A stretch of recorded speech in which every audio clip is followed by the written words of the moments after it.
there's a thought out there that you have to be loyal to your employer. Well, guess what?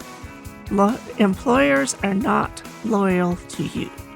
So, I mean, and maybe they should be, or there is this image of a sort of golden age when you worked for a long time for the same employer and you got promoted and all of those things. Well, that hasn't been true for at least the past 20 years, and I don't think it was ever actually really the case. We are looking forward our way from Studio C in the 511 studios in the Brewery District of South Downtown Columbus, Ohio. Hi, this is Brett. Older adults have ceaseless job challenges, as we've talked about numerous times on this podcast. And it's, whether they're employed or in a job search, we've had many discussions regarding ageism in job searches. Today, we're focusing on a different issue, though. What steps should we take while we are already in paid employment, whether it's a new job or one we've spent years performing? Brett, our friend and local expert, Sharon Hammersley, is here to provide our listeners with the critical information on owning their career.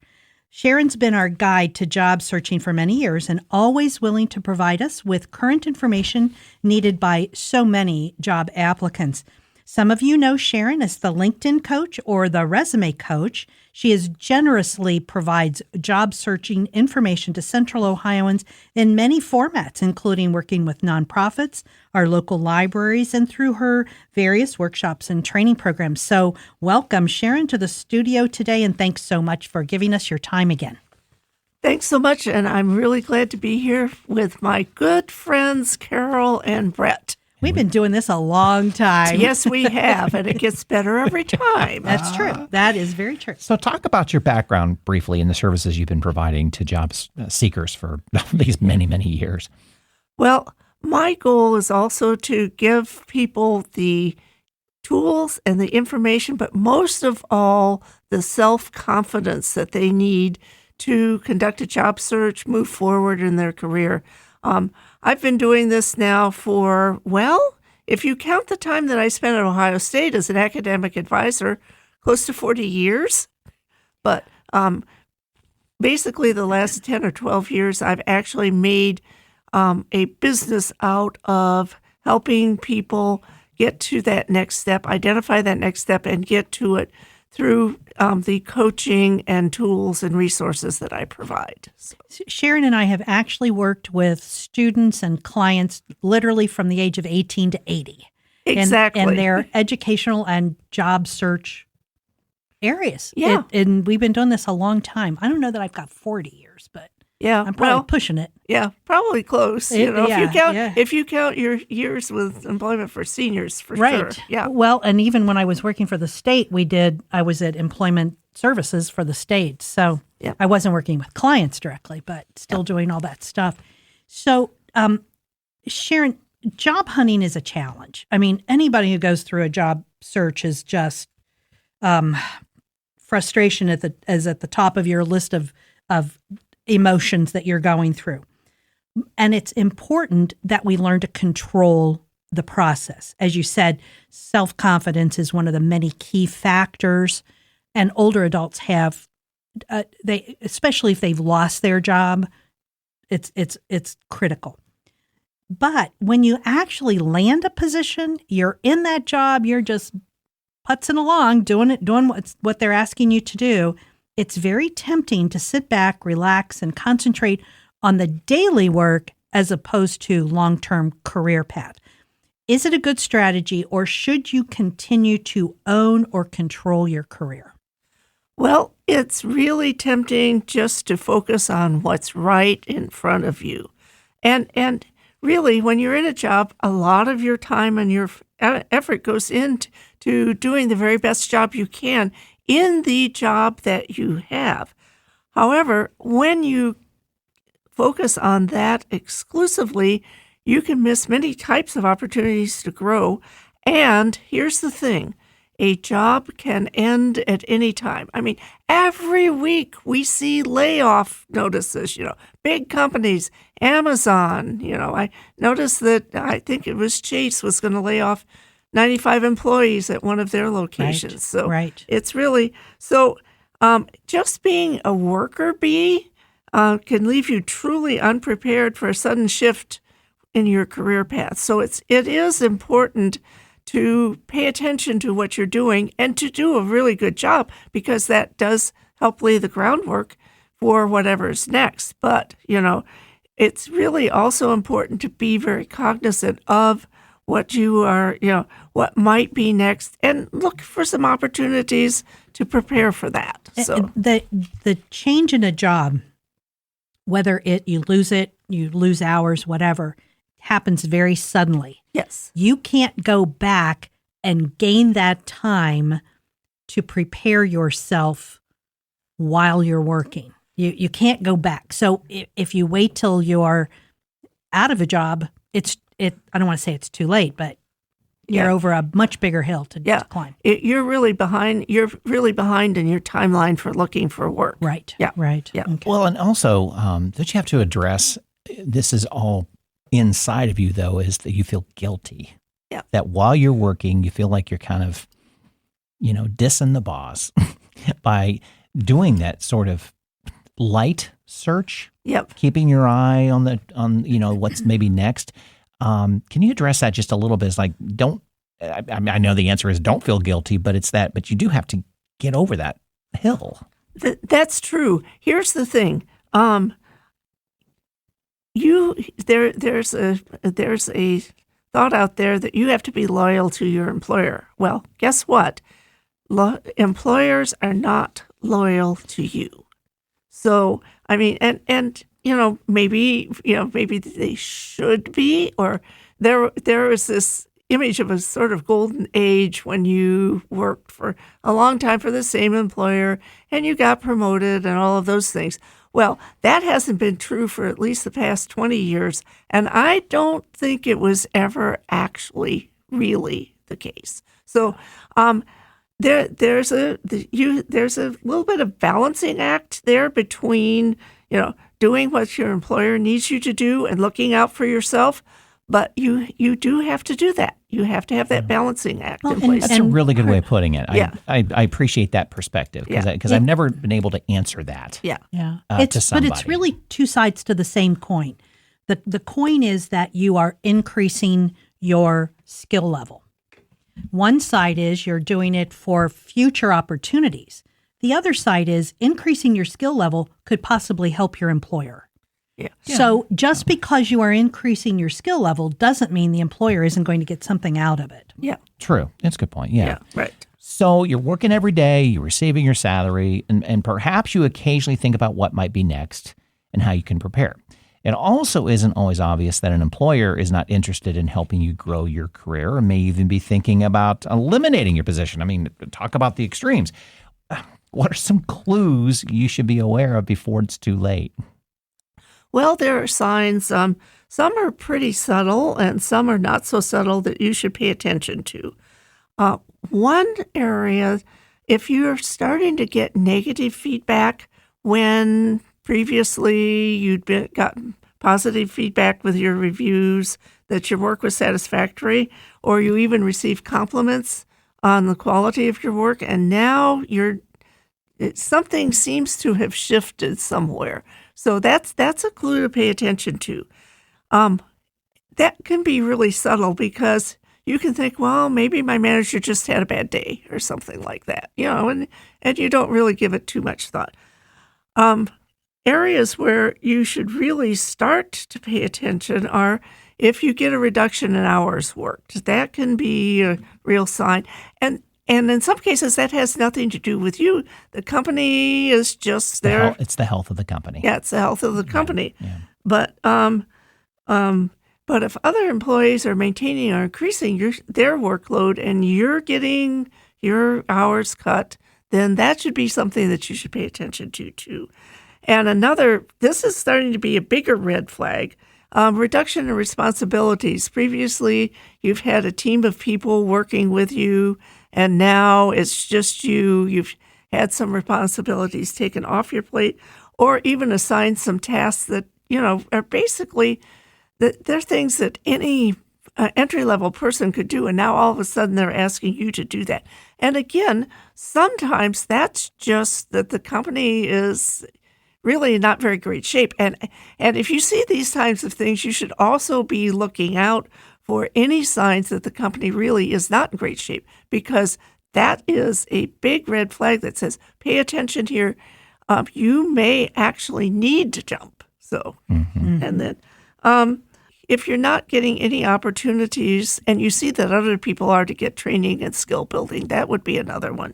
And then if you're not being included in meetings, it's sort of like, oh, we're going to, you're not important to this meeting, we're going to shut you out. And that's a big red flag, when you previously had input. When you think about the first point on getting negative feedback very suddenly, how many of us have gone through changes in managers or supervisors, particularly if you've been at a company for a long time and now you suddenly have somebody who's your supervisor who's half your age?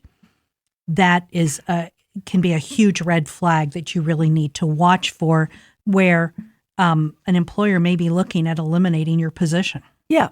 And I think that's true. And it is, there's always a challenge in the intergenerational workforce. And you really do have to kind of think about, well, how does this person see the world differently from me? And there can be some good conversations around that. But if you're really just getting shut down, you're trying to hold up your end of the deal and you're not getting anywhere, that's really, you do have to watch for that type of thing and really start thinking about, so what am I going to do next? This is just, this doesn't look like it's going down a path that I really want to go down. Right. Yeah. Right. And everything you've said there, it's not all based on age. It can happen to any age. I mean, I guess it is based on age, but it's not ageism. Necessarily. Yeah. I guess I'm not trying to deflate that the ageism is not a problem. But if you look at it from a 25-year-old or a 35-year-old or 45-year-old, all these things can happen. Yeah, and they do regularly. Oh, yeah, absolutely. Right. Good point. Okay, so that's your first step. You've seen these things happen to you in your daily work. You're sitting back wondering, maybe my employer isn't interested in helping me grow and continue in this organization. What steps do you need to take to ensure that no matter what happens in your current position, you're prepared to move forward? Yes. Well, I would say the first step is just to be really honest with yourself. I mean, yeah, we can kind of settle in and be kind of comfortable in position, just kind of floating along, doing what we need to do. And maybe you're not really putting out that little bit of extra that, would get you noticed and maybe would counteract some of the negative feedback that you're getting. So that would be my first step. And then take a look at the current environment. We've already mentioned this, Has the situation in the company changed or the economic environment? So if the company is somehow gotten on shaky financial ground, that's not just going to impact you. That's going to impact everybody in the company. The economic environment, I mean, we have economic cycles. Stuff goes up, stuff goes down. Well, we've been through a really, really interesting economic cycle. In fact, I think we're still in it right now. But, so then the next step is, after you've done your self-assessment, make a list of projects that you've worked on over the past year or 2 years and identify what you have contributed and what skills you used. And then finally, make it a point to sit down with your manager and ask for their honest assessment. What could you do better? How could you better support business goals? And emphasize that your goal is to contribute and be an outstanding employee. So you want to do all of this because you owe that to yourself. Feedback, even feedback that is saying, hey, there's a problem here. that's good feedback and something that you should pay attention to. Because it could be something that could be easily Really fixed fixed. had you dealt with it. Yeah, exactly. But now, here's the bottom line. If you find that your manager is unwilling to engage with you, that's, of course, a huge red flag. And you should be prepared and laying the groundwork to move on. And I would think that would be even if the company were in good financial shape or you couldn't see any other reason why this is happening, except maybe you've had a change in managers or something like that. That would be a very good reason to say, okay, I can see that my time here is probably going to be limited. I really need to double down on getting myself ready for my next step. Right. And I think too, going and having those conversations with your supervisors or managers or HR, whoever you talk to, what's really important is that you're walking in being willing to listen to them. Yes. You're not walking in being defensive. You just want clarification.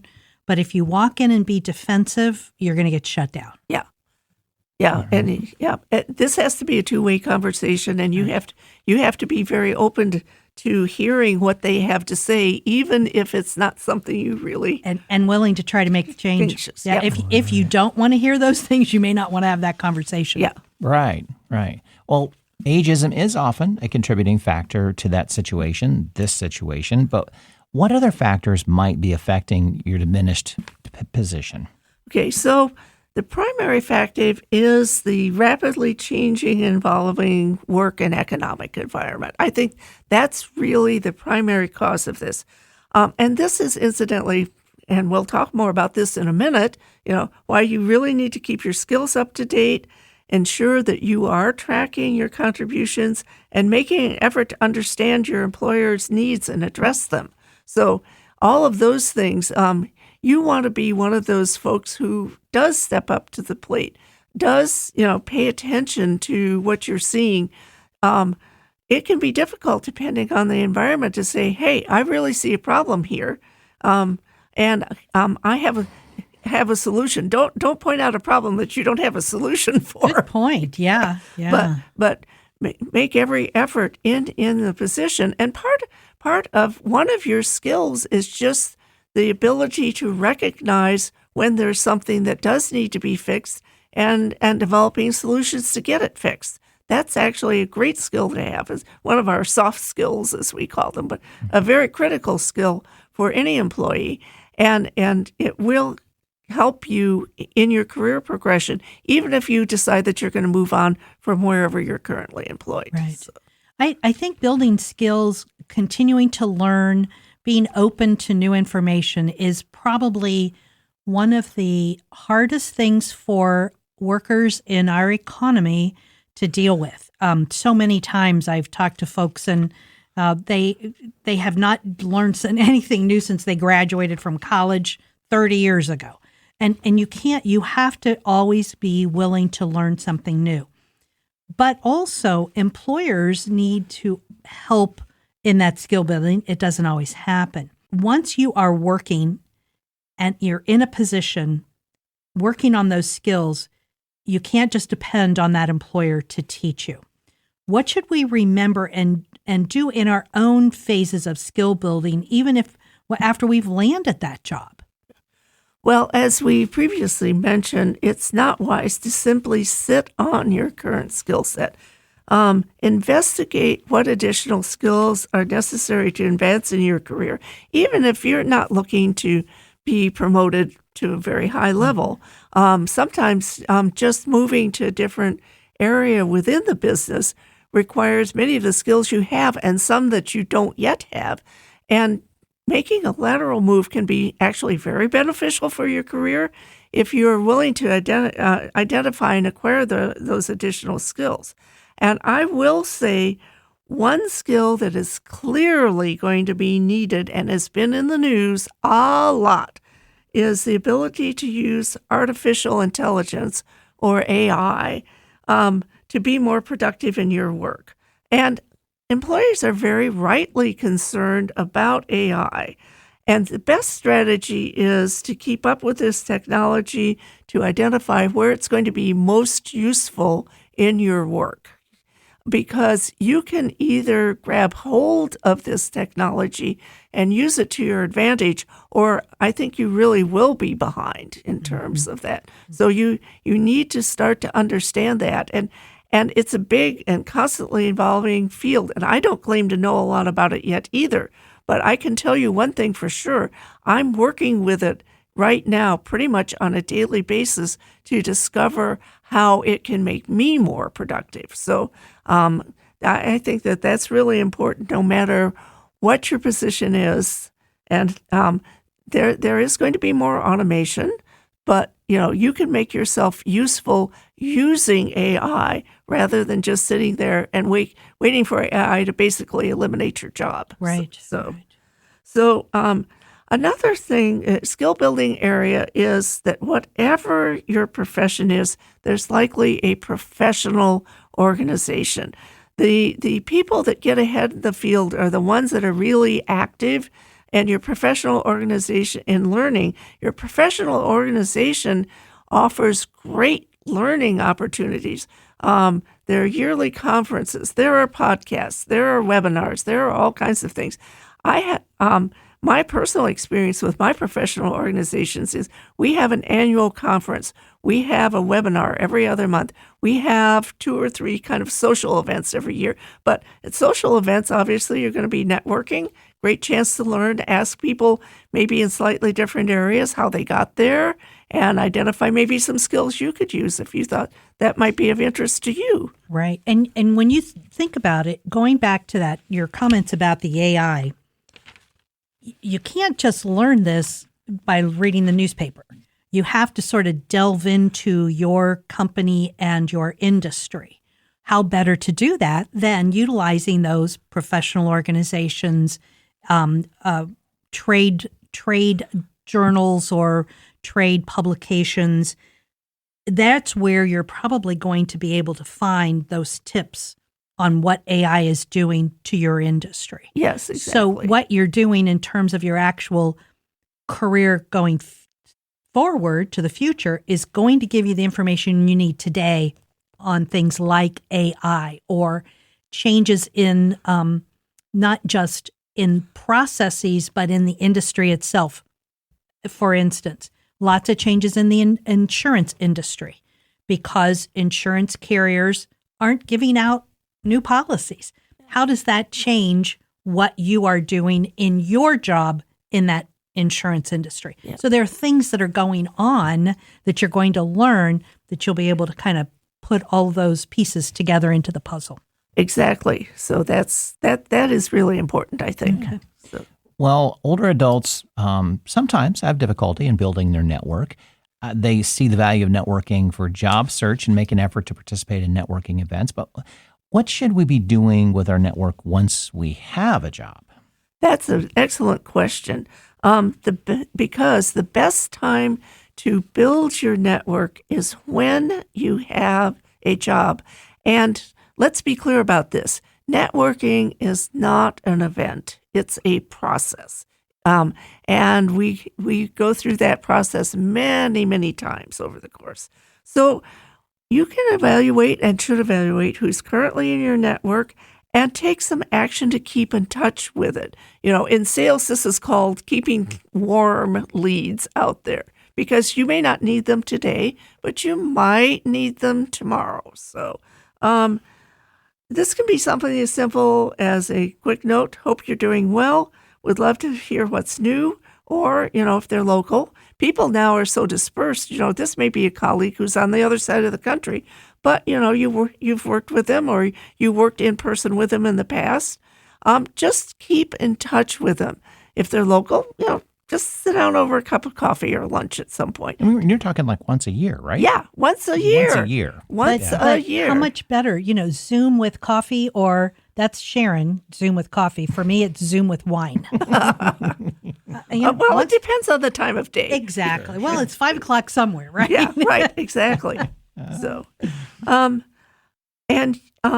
you want to, even if you're planning to stay in your current role, for the foreseeable future, be intentional about building contacts that if needed, can connect you with new opportunities. So, and that kind of goes back to the skill building, because one way that you can build your network is to look at skills that you might need to acquire in your current job, or if you're thinking of maybe making a lateral move, find people that are already there, start talking to them. And again, this isn't something that you do every day, every week, even every month, but every couple of months. And then, just like we mentioned previously, you reach out to them, maybe once a year, or maybe you see an article and you're like, hey, I thought of you. I'm just going to pass this along. Right. Those types of things.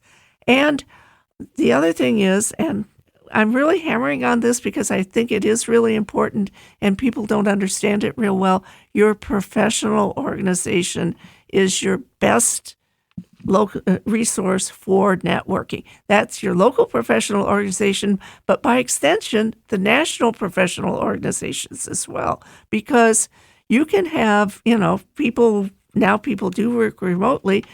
There may be opportunities out there that you wouldn't even be aware of if you did participate in both your local and your national professional organizations. So, how would you address, and this kind of goes along with what we just talked about too, that what's coming back into my mind is all the fatigue that goes into finding that job that you finally found.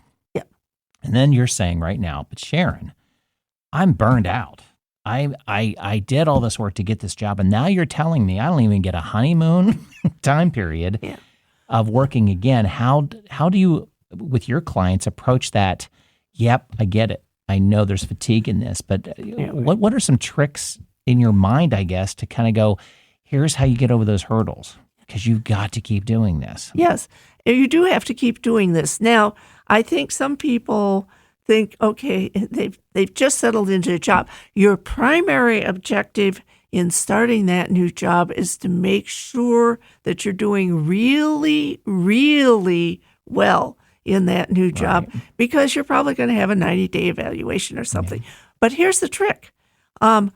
It's not so much then about doing networking and all this other stuff we mentioned, but, as you start to work on projects, keep some notes.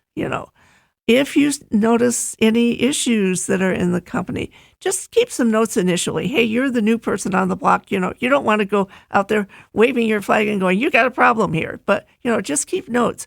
And once you start that habit of keeping notes, and maybe somebody gave you a nice compliment, keep the email, all of that. So just initially, just little things. It's not that big thing. And then as you get more settled in the job, then these other things like the skill building and the networking and everything will come a little bit more naturally to you. And you won't feel like it's just like, oof, on top of working, I got to do all this. So. I think too that I always used to tell clients that I was a great networker because I was inherently nosy. And so I'd ask people a lot of questions just because I was interested in what they were doing. When you're networking for a job, when you're out of work and having difficulty paying bills, networking is difficult because it's emotionally draining, because you have all of these other needs that can't be met until you get a job. Take networking as a fun part of what you're doing after you've actually landed that position. Don't look at networking as a chore. Look at it as making yourself a better person. It's no different really than going to the gym every day. And you really make it part of your make it an additional point on your everyday list of activities, but now you can do it and enjoy it because you don't have that extra stress from not being able to pay your bills or make sure your kids are in school or whatever. Yeah. So I think we've lost the beauty of and the enjoyment of learning, and you really need to kind of find that again. Yes, I think so. And here's the thing about that. The person who benefits most from that, and you can see this as selfish or not, is you. Right. You really do benefit from that. And don't think just because you're working and all of that, that you don't deserve to have some of these things. You definitely deserve. Look, you had to work really, really hard and probably go through some pretty hard times to get this job. So enjoy being able to do things for yourself and not having to worry about where your next paycheck is coming from. Right. And in the process, keeping yourself current, laying a good foundation, building your self-confidence. So that's really what. Right. Yeah. Right. Well, Sharon, one of the things that we always talk about are all of the resource programs and services available to job seekers in our community. Central Ohio is just immensely blessed on having so much out there for people, and most of it is either free or very low cost. What are some of your recommendations on what people can do and what they can take advantage of to help them not only in the job search, but in maintaining their position? Yeah.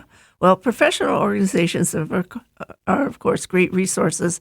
And also consider civic clubs like Rotary or Civitan or something like that. That's a great way. I mean, when you join an organization like that, you've got a built-in network. All of a sudden, it's just there. Chambers of Commerce, they're mostly for business people, but why wouldn't you, if there's something that's particularly interesting, why wouldn't you go to a Chamber of Commerce event? I think that's great. A great strategy is not just joining organizations, but volunteering, and even becoming an officer, because that boosts your professional visibility and also your community visibility and credibility. Volunteering is always a great thing. Volunteering for a cause you're really passionate about, I think that actually gives you a boost. We go up and down when we're working too. Some days are just not very fun. And so, but if you have these other activities that really give you a boost and help you understand how you can help other people, I think that's great. And an easy way to have something to talk about on LinkedIn. Yeah, exactly. Yeah. And, here in Columbus, there are many great organizations that offer job search support to candidates of all ages. And you don't have to be out of a job. If you're in one of the situations we discussed where you're starting to see that things may be shaky with your current employer, I would make a proactive outreach to some of these organizations to see what resources might be available to you and where to get started. Ohio Means Jobs, Jewish Family Services, Goodwill. New Directions Career Center offers support to women in transition. And if you're an Ohio State alum, or in fact an alum of most Ohio colleges, there is a dedicated alumni job search, job fair network that you can take advantage of. And I would definitely do so. There either was an alumni job fair recently, or there's one coming up very shortly that's sponsored jointly by Ohio State and a lot of the other Ohio colleges and universities. So that's something to think about. And most alumni associations have career centers, so you can take advantage of them, or at least investigate what resources that your college or university offers to their alumni. And I think all of that's important. And many of the alumni organizations have job boards. Yep. So for Ohio State, as you know, hire a Buckeye, Buckeyes hiring Buckeyes. But also, if your college or university doesn't have an alumni association career services office, check back with your college, because many times they will have opportunities, if nothing else, letting you use the job board. And again, it's the notion that alumni hiring alumni. The other part that I wanted to add to this, if you're not in Central Ohio, think in terms of the same ideas. Go to your college, wherever it's located. Go to your state or county entity that works on workforce development. They will have programs, workshops, job boards, all of that for you. And if you are looking for a nonprofit to help you, there are many, many nonprofits. The Goodwill services programs across the country have job programs The Jewish Family Services programs across the country have job programs, and anybody can go to these. You don't have to either be disabled or only in the Jewish community. They're open to everybody. But just call, for us, we can call the Columbus Foundation and get names, or go to their website, get names of other nonprofits. Go to whatever foundation is in your community and see if they have names of nonprofits that do job search services, and they're out there. We will include all of that information on our resources sheet on the website when this podcast is posted. Mm-hmm. We always provide our guests an opportunity for the last words of wisdom. So tell us, what did we not talk about today, or reiterate something, but give us those last words that are going to help our listeners owning their career. Well, I would say that the most important strategy that you can use to own your career is to recognize that you are the person in charge of your career. And, one thing that we really didn't mention in that great detail, but I would just say, make sure that you keep good records all the time. It doesn't have to be that you're doing this on a daily or even weekly basis. But, when you get your annual evaluations, hopefully your company does annual evaluations. Not everybody does. But when you get your annual evaluations, make sure you keep a copy or an electronic copy. If you get complimentary emails from clients or supervisors or whoever, just forward that to your personal email address. Keep a little file. That way, no matter what situation you're in, if you have those notes, if you have those reviews, if you have those other little bits of information, that's going to be really helpful in terms of whatever the next step is, whether it's sudden or really well planned out. You'll have a lot of information that you can put into your next resume, maybe your LinkedIn profile. And I would say those are really good things to have. And the other part of this is, like I said, you are the captain of your ship. Don't let anybody else tell you, including your employer, to your earlier question, Brett, that you shouldn't actually take charge of who you are, what you want, and the path that you're going to take to get there. Yeah. Well, many thanks to Sharon, our LinkedIn coach and local expert, assisting job seekers throughout Central Ohio. Thanks for joining us. This has been good. I'm glad we talked about when you finally have the job, because it's always been the reverse. I think this has been a good, confirmation that you will get a job. Yes. And this is what you got to do. Yes. So thank you for joining us, listeners.